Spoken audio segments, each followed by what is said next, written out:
Baik, Assalamualaikum warahmatullahi wabarakatuh. Perkenalkan, nama kakak Dela Wahyuni Israina, biasa dipanggil Dela, dari Prodi Teknik Logistik Angkatan 2019.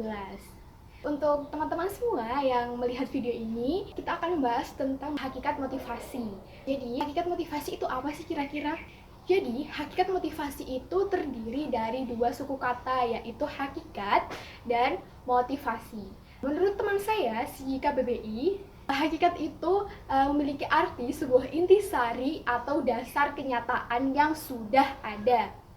Nah, sedangkan motivasi sendiri memiliki sebuah arti usaha yang dapat menyebabkan seseorang atau kelompok tertentu tergerak untuk melakukan sesuatu karena ingin dicapai. Jadi, hakikat motivasi itu adalah usaha seseorang atau kelompok untuk mencapai suatu tujuan tertentu sesuai dengan kenyataan yang ada. Nah, kita misalkan ya, ketika kakak ingin memiliki sebuah predikat atau nilai IPK 4,0, usaha apa sih yang harus kakak lakukan? Kakak harus belajar, kakak tidak boleh absen, selalu mengerjakan tugas, dan lain sebagainya. Itu adalah dasar dari sebuah kenyataan, di mana kenyataan tersebut harus kita wujudkan atau kita impikan. Oke, berikutnya adalah manfaat daripada motivasi itu sendiri. Yang pertama adalah melakukan aktivitas. Ketika misalkan nih, kalian itu menginginkan IPK 4,0. Nah, kira-kira kegiatan atau aktivitas apa sih yang harus kita lakukan? Ya, kita harus belajar, kita tidak boleh absen kelas, kita harus mengerjakan tugas, dan lain sebagainya. Itu adalah aktivitas penunjang keinginan kita itu tercapai atau motivasi kita itu bisa tercapai, seperti itu.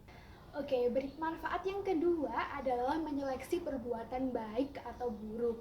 Nah, ketika kalian itu menginginkan sebuah IPK 4,0, kira-kira nih, perbuatan positif atau negatif apa sih yang menjadi pertimbangan kita? Misalkan nih, ketika kalian menginginkan 4,0 tersebut menjadi milik kalian, jadi itu kan yang memberi nilai kan dosen. Maka dari itu attitude kalian itu harus dijaga, tugas harus sering dikumpulkan, tidak pernah absen, selalu aktif, dan lain sebagainya. Nah, perbuatan negatif itu misalkan nih, kalian itu absen, tidak pernah untuk mengumpulkan tugas, dan kegiatan yang negatif lainnya. Dan itu juga akan berpengaruh terhadap segala sesuatu yang ingin kalian capai. Oke, manfaat yang ketiga adalah pengarah ke depan.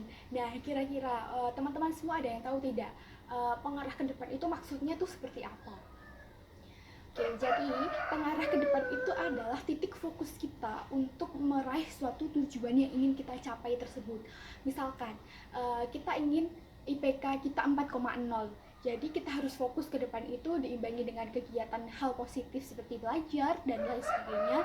Kita fokus terhadap IPK 4,0 tersebut, kita tidak melakukan hal-hal negatif lainnya, dan pasti itu akan terstruktur dan bisa untuk mencapai sebuah impian kita. Seperti itu. Manfaat yang selanjutnya adalah menambah rasa semangat dan hal positif. Kira-kira teman-teman di sini sudah ada bayangan kan? Jadi seperti ini, ketika kalian itu menginginkan sebuah IPK 4,0, pasti akan timbul suatu rasa semangat dalam diri kalian. Misalkan nih, IPK saya harus 4,0, saya harus belajar, saya tidak boleh bolos, saya tidak harus mengumpulkan tugas, dan lain sebagainya. Diimbangi dengan hal positif seperti membaca buku, mencari artikel, belajar online, mengikuti seminar, organisasi, dan lain sebagainya. Oke, kita lanjutkan. Berikutnya adalah sumber-sumber motivasi. Yang pertama adalah cita-cita. Kenapa cita-cita menjadi salah satu sumber motivasi kita? Misalkan cita-cita saya ingin menjadi salah satu kepala departemen logistik di Semen Indonesia. Nah, motivasi saya itu saya ingin membahagiakan orang tua saya, seperti itu. Nah, itu akan menjadi salah satu pendorong. Motivasi itu akan selalu mendorong cita-cita kita untuk bisa mewujudkan cita-cita tersebut, seperti itu. Yang kedua adalah spiritual. Nah, mungkin teman-teman di sini juga sudah mengerti spiritual itu maksudnya seperti apa, yaitu berdoa ketika kita sudah ada niat, impian, cita-cita, dan usaha, maka kita harus imbangi hal tersebut dengan berdoa dan selalu yakin bahwa Tuhan itu selalu mendukung apa yang kita lakukan selagi hal tersebut itu positif, seperti itu. Yang ketiga adalah keluarga. Nah, keluarga itu juga sangat penting, motivasi kita itu seperti apa. Kan kadang ada yang mendukung, ada yang tidak mendukung.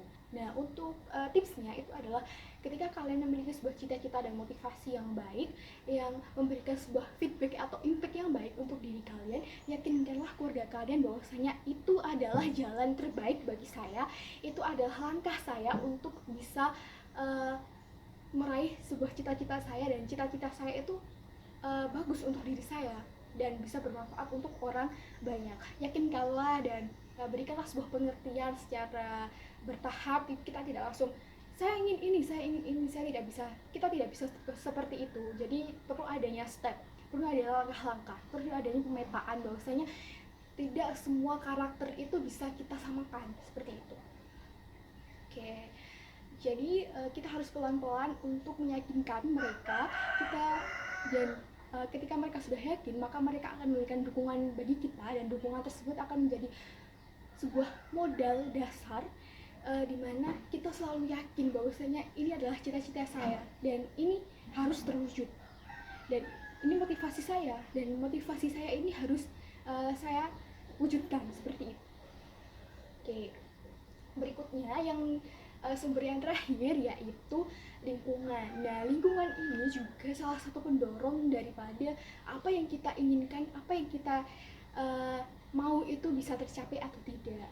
Nah, misalkan nih, kakak itu pengen IPK kakak itu 4,0, tapi lingkungan kakak itu, teman-teman kakak itu malas atau suka nongkrong dan menghabiskan waktu tidak bermanfaat. Nah, itu juga akan berpengaruh terhadap kakak juga. Mungkin kakak bisa ikut seperti mereka atau hal negatif lainnya. Nah, lingkungan yang baik misalkan nih seperti ini, teman-teman kakak itu rajin baca buku, rajin belajar, tidak pernah bolos, selalu mengerjakan tugas, dan aktif dalam berbagai hal kegiatan di kampus lainnya. Maka kakak pun juga akan seperti mereka, berperilaku hal positif di dalam mewujudkan IPK 4,0 tersebut. Oke, selanjutnya adalah faktor internal.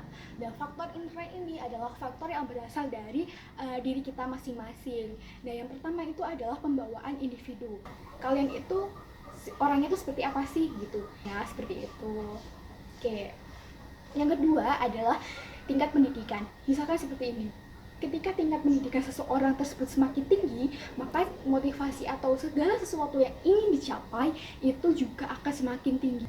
Nah, berikutnya adalah pengalaman masa lampau. Pengalaman masa lampau ini juga menjadi salah satu faktor penting. Ketika kita memiliki sebuah motivasi, misalkan 4,0 tersebut menjadi milik kita, maka kita lihat pengalaman masa lampau kita ketika kita di SMA itu menjadi seseorang yang biasa saja, maka kita pada saat kuliah harus menjadi seseorang yang luar biasa, seperti itu. Berikutnya adalah keinginan di masa depan. Keinginan di masa depan ini sama halnya seperti fokus pada satu titik atau satu tujuan tersebut. Maka dari itu keinginan di masa depan itu juga bisa menimbulkan suatu rasa semangat seperti tadi, dan juga akan selalu membakar rasa motivasi kita dan cita-cita kita agar kita bisa terus semangat dan bisa meraih apa yang kita inginkan dan kita cita-cita. Nah, berikutnya adalah faktor eksternal, faktor yang berasal dari luar diri kita. Yang pertama adalah lingkungan kerja. Berhubung kita masih kuliah ya, lingkungan perkuliahan seperti itu. Jadi lingkungan ini juga seperti yang tadi, lingkungan itu juga bisa memberikan dampak positif maupun dampak negatif bagi diri kita sendiri. Kalau lingkungan kita positif, maka kita juga akan bisa positif, tapi beda juga dengan ketika lingkungan kita itu negatif, maka kita juga bisa ikut dalam hal kenegatifan tersebut. Namun perlu digarisbawahi bahwasanya itu kembali lagi kepada diri kita. Kalau diri kita itu yakin, kalau diri kita itu mampu untuk mewujudkan suatu impian kita itu atau motivasi dan cita-cita tersebut, maka itu juga akan bisa kalian dapatkan. Jadi kembali lagi kepada diri kita. Kalau diri kita mau membentengi diri, maka kita juga akan bisa meraih dari cita-cita tersebut. Berikutnya adalah pemimpin dan kepemimpinan. Misalkan nih, kalian itu ingin masuk dalam organisasi di kampus kalian, misalkan ingin ikut BEM. Nah, di BEM tersebut kalian itu menginginkan sebuah program kerja, misalkan nih lomba baca puisi antar prodi seperti itu. Nah, ketika musyawarah, kalian itu menceritakan, jadi seperti ini Kak, program kerja saya A, B, C, dan lain sebagainya. Nah, ketika Bapak Presiden BEM tersebut itu setuju dan birokrasi yang diterapkan di kampus dan di organisasi juga baik, maka keinginan kalian itu juga akan bisa terrealisasikan seperti itu.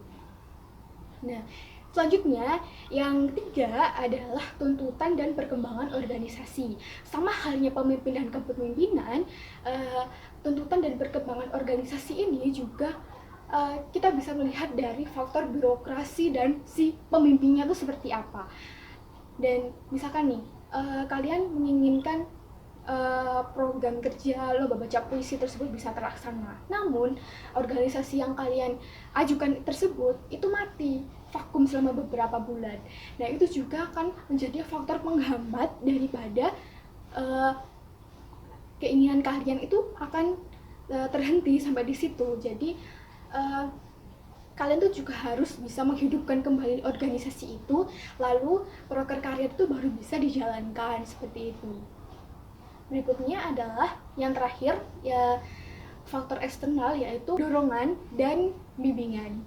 Nah, ketika kalian menginginkan proker dari lomba baca puisi tersebut, teman-teman kalian setuju, organisasi kalian setuju, maka kalian bisa untuk terus menggagas konsep tersebut, mematangkan suatu ide tersebut, gagasan tersebut, dan kita bisa sampaikan ke dosen pembimbing atau di pembina di organisasi tersebut. Jadi semuanya itu berjalan dengan lancar, atau bahasanya itu lampu hijau, maka lomba baca puisi kalian tersebut itu akan bisa terlaksana atau terrealisasikan seperti itu, dan keinginan kalian itu akan terwujud gitu. Oke, terima kasih. Mungkin itu saja yang dapat saya sampaikan. Kalau ada pertanyaan bisa chat di kolom komentar di bawah ini, atau bisa langsung DM di Instagram saya @wahyu. Saya tunggu, dan semoga kita dijauhkan dari penyebaran COVID-19 dan kita diberikan kesehatan Allah Subhanahu wa taala. See you next time. Stay healthy, stay positive. Wassalamualaikum warahmatullahi wabarakatuh.